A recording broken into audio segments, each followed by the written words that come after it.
तो हेलो दोस्तों, एक बार फिर से स्वागत है आपका एक और न्यू इन्फॉर्मेशन वीडियो में। तो दोस्तों, ये बात तो आप भी जानते हैं कि आजकल के बढ़ते हुए टेक्नोलॉजी के ज़माने में लोग स्मार्टफोन, कंप्यूटर और लैपटॉप जैसे कई इलेक्ट्रॉनिक डिवाइस के दीवाने होते जा रहे हैं।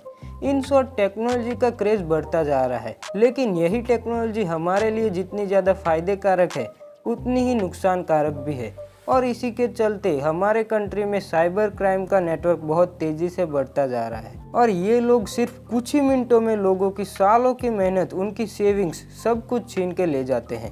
आपको बता दूं कि पिछले 2-3 सालों में साइबर अटैक बहुत ज़्यादा बढ़ रहे हैं और इसी चीज़ के चलते मार्केट में साइबर सिक्योरिटी एक्सपर्ट की डिमांड बहुत ज़्यादा बढ़ रही है।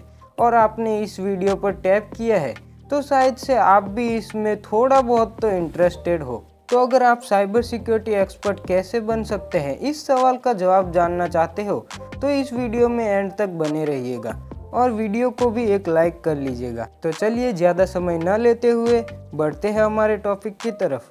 दोस्तों, एक साइबर सिक्योरिटी एक्सपर्ट बनने के लिए सबसे पहला सवाल आपके दिमाग में यही आता है कि एक साइबर सिक्योरिटी एक्सपर्ट बनने के लिए क्या क्या विशेषताएं होनी चाहिए, क्योंकि एक साइबर सिक्योरिटी एक्सपर्ट बनना कोई बच्चों का खेल नहीं है। इसके लिए आपके अंदर कुछ स्पेशल क्वालिटीज़ भी होनी चाहिए। जैसे कि सबसे पहली क्वालिटी जो एक साइबर सिक्योरिटी एक्सपर्ट में होनी चाहिए वो ये है कि आपको कुछ टाइम लिमिट के अंदर अपने काम को पूरा करना आना चाहिए, क्योंकि अगर सामने वाला साइबर अटैकर अगर आपसे ज़्यादा तेज़ निकला तो वो क्राइम करने में कामयाब हो जाएगा। दूसरी क्वालिटी जो एक साइबर सिक्योरिटी एक्सपर्ट में होनी चाहिए वो ये है कि आपको अपने काम से जुड़े सारे कायदे कानून की अच्छी नॉलेज होनी चाहिए।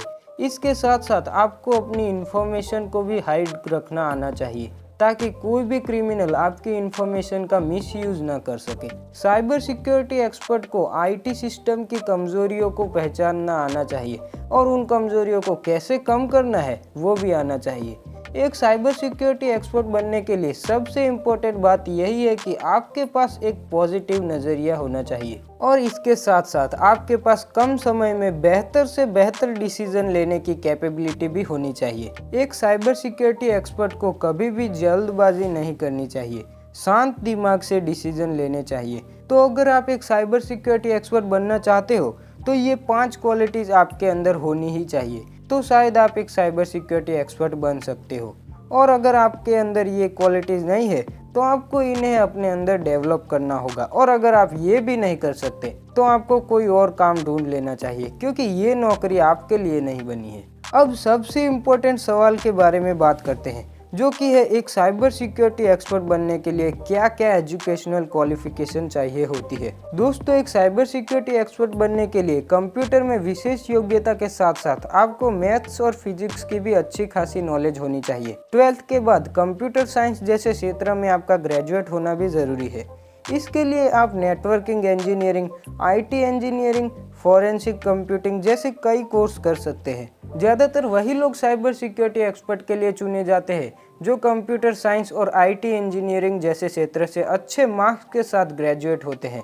अब कुछ लोगों के मन में एक डाउट होगा कि अगर किसी व्यक्ति ने 12th के बाद मैथ्स और फिजिक्स के साथ अपना ग्रेजुएशन पूरा किया है तो क्या वो भी एक साइबर सिक्योरिटी एक्सपर्ट बन सकता है? तो जी हाँ, वो व्यक्ति भी एक साइबर सिक्योरिटी एक्सपर्ट बन सकता है। तो अब आप बहुत अच्छे से समझ गए होंगे कि एक साइबर सिक्योरिटी एक्सपर्ट बनने के लिए क्या क्या एजुकेशनल क्वालिफिकेशन चाहिए होती है। तो अब ये जानते हैं कि एक साइबर सिक्योरिटी एक्सपर्ट की रिस्पॉन्सिबिलिटीज़ क्या क्या होती है। एक साइबर सिक्योरिटी एक्सपर्ट की सबसे पहली रिस्पॉन्सिबिलिटी यही होती है कि उसे ध्यान रखना होता है कि साइबर अटैक कहाँ कहाँ हो रहे हैं। इसके साथ साथ उसके और उसके डिपार्टमेंट के डेटा की सिक्योरिटी भी उसी की रिस्पॉन्सिबिलिटी है। जब कोई क्रिमिनल साइबर अटैक में पकड़ा जाता है तो उसकी पहचान करके सरकार को उसकी इन्फॉर्मेशन पहुंचाना भी उसी की रिस्पॉन्सिबिलिटी के अंदर आता है।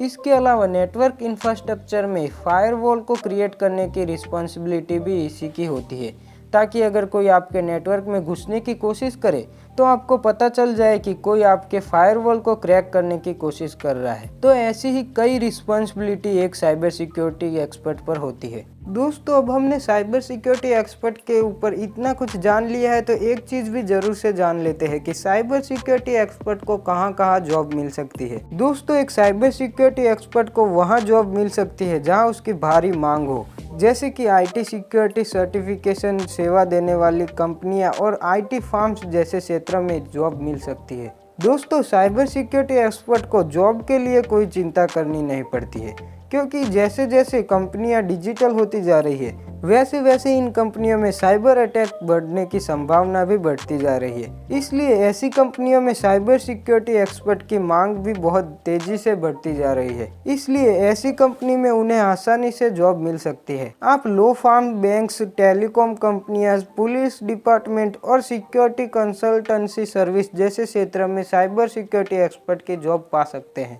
तो दोस्तों, अब आप समझ गए होंगे कि एक साइबर सिक्योरिटी एक्सपर्ट के लिए जॉब पाना ज़्यादा मुश्किल काम नहीं है। तो आज के इस टॉपिक को यहीं एंड करते हैं। आई होप कि आज के इस वीडियो में आपके सारे डाउट क्लियर हो चुके होंगे और साथ ही ये वीडियो आपके लिए ज़रूर से यूज़फुल साबित हुआ होगा। और अगर अभी तक आप इस वीडियो को देख रहे हो तो आपको ये वीडियो जरूर से पसंद आ रहा होगा। तो वीडियो को एक लाइक, चैनल को सब्सक्राइब और बेल नोटिफिकेशन को ऑल पर जरूर से सेट कर लेना। तो मिलते हैं किसी और न्यू टॉपिक और न्यू इन्फॉर्मेशन के साथ। तब तक के लिए thanks for watching and bye bye.